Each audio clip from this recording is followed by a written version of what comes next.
Selamat siang, Bu. Saya Marfi Ananta Sembiring. Saya akan mempresentasikan tugas yang saya kerjakan, yaitu presentasi head conduction with a viscous head source. Ada penelitian yang saya cantumkan, yaitu yang pertama, fenomena yang terjadi. Yang kedua, asumsi yang terdapat pada fenomena. Yang ketiga, gambar elemen volume beserta titik koordinat. Yang keempat, persamaan flux pada fenomena tersebut. Yang kelima, penurunan matematis berdasarkan fenomena. Yang keenam, penentuan persamaan distribusi temperatur. Yang ketujuh itu boundary condition. Fenomena yang terjadi, kondisi panas atau heat condition adalah salah satu metode permainan panas yang terjadi ketika panas bergerak dari suatu tempat yang lebih panas ke tempat yang lebih dingin. Melalui pengantaran panas ini terjadi karena partikel-partikel dalam materi padat, misalnya logam atau batu, bergetar dan berinteraksi satu sama lain. Fenomena yang terjadi yaitu terdapat dua silinder, di mana silinder luar bergerak dengan kecepatan yaitu R, sedangkan di silinder dalamnya tidak bergerak atau diam.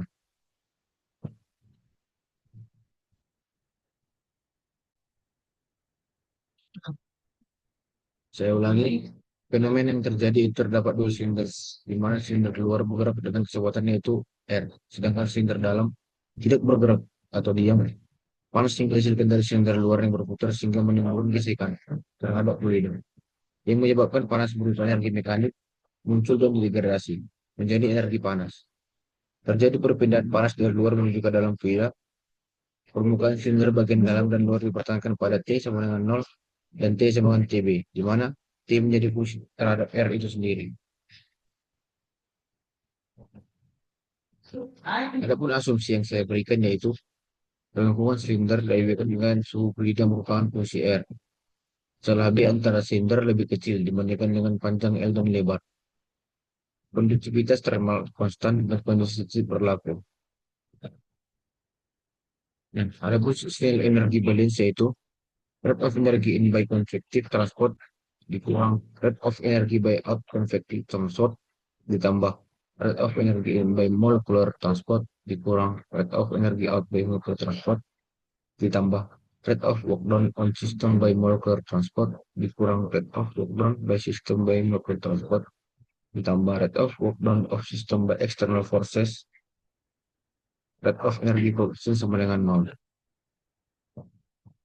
Nah, ada pun ilmu volume yang saya berikan sebagai berikut.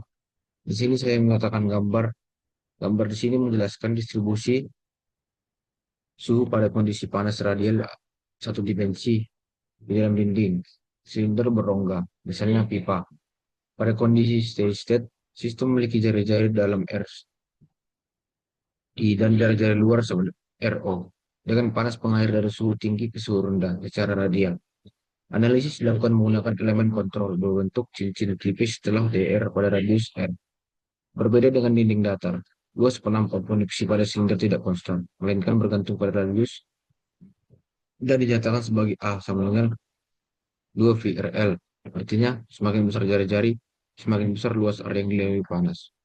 Menurut hukum Fourier, Q sama dengan minus KA dt per dr. Pada kondisi steady state, laju panas Q harus konstan di setiap radius.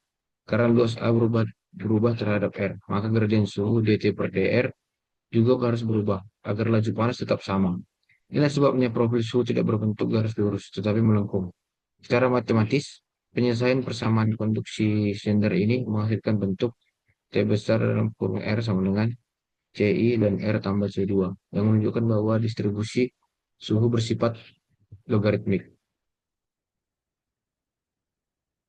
Sedangkan di dekat jari-jari kecil, luas kondisi kecil sehingga perubahan suhu lebih tajam atau kurva lebih curam. Sedangkan di jari-jari besar, luas lebih besar sehingga gradien suhu lebih ditandai. Dengan demikian, gambar ini menunjukkan bahwa pada konduksi radial silinder, perubahan luas penampang menyebabkan gradien suhu tidak konstan menghasilkan profil distribusi suhu berbentuk logaritmik, bukan linear seperti pada dinding datar. Nah, distribusi kecepatan. Di sini juga saya melihat sebagai gambar di mana fluid bergerak akibat dari silinder luar yang berrotasi. Asumsi B dibandingkan M. Maka problem dapat dikerjakan melalui pendekatan dalam koordinat Kartesian. Nah, adapun elemen volume atau di sini saya menyatakan rate of energy yaitu dan pada X LW dikali X, maaf,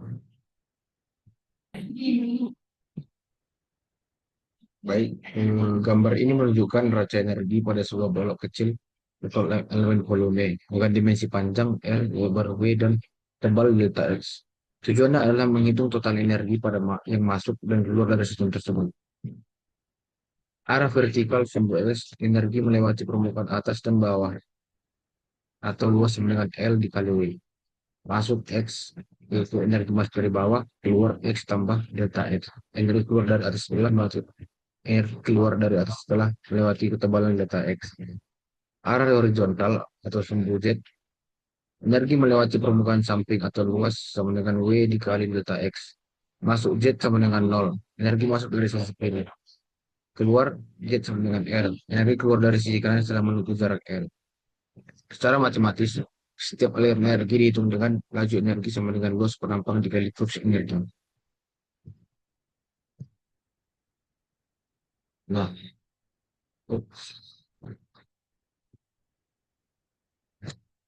selanjutnya, adapun kombinasi flux yang saya inginkan yaitu di sini berupa eh, kombinan flux energi, yaitu E sama dengan setengah rho V kuadrat tambah rho V rata-rata dikali R tambah V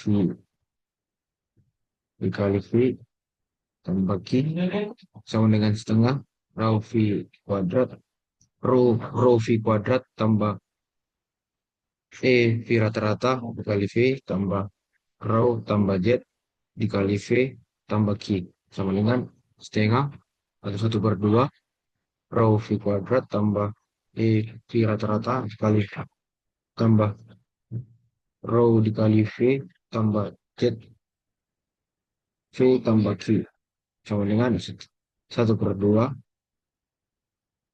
E V kuadrat kali V tambah rho V rata-rata dikali V tambah P tambah rho V tambah 2V tambah Q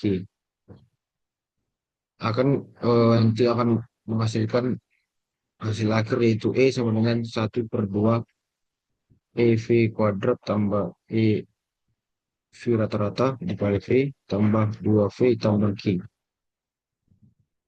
Nah, ada pun distribusi temperatur.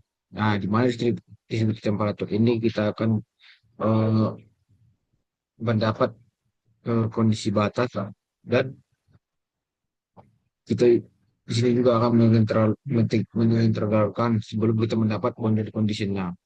Nah, di sini ada saya lampirkan di mana di substitusi dengan velocity di sini integralkan dan sini boundary condition dan si batasnya. Nah, yang hasil akhir itu kita mendapatkan seperti yang saya lampirkan berikut.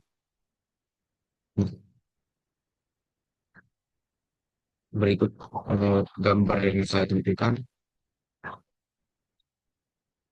Dengan demikian, saya sudah menjelaskan dari tugas yang saya kerjakan. Kalau apabila ada kata-kata saya yang kurang berkenan atau yang salah, saya mohon maaf. Demikian atas perhatiannya. Terima kasih.